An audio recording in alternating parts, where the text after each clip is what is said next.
we were new missionaries in Pakistan, and we had a big crusade, and it was in a big shamiana, a big tent.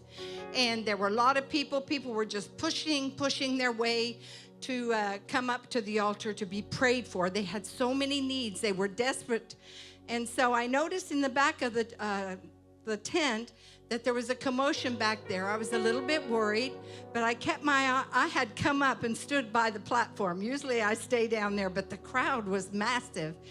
And so I kept my eye on what was going on in the back. And all of a sudden I see this couple. I guess they realized they were not going to get down to the front to get their miracle.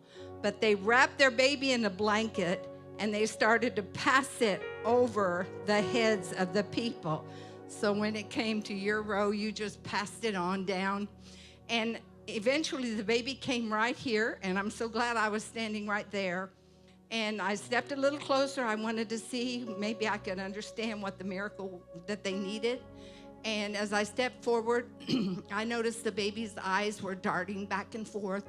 So I don't know if the baby was blind or there was a disconnect with the brain. I didn't know, but I know this is an eyewitness standing right there.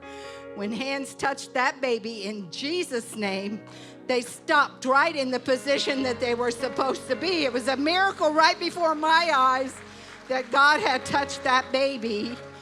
And so I'm thinking, Lord, I'd like to know what really happened here. So they just gently passed the baby back to the parents. And the parents kind of, threw it up in the air in their excitement, just very gently. But that was a sign to me that they knew and they could recognize that God had done a great miracle for their baby.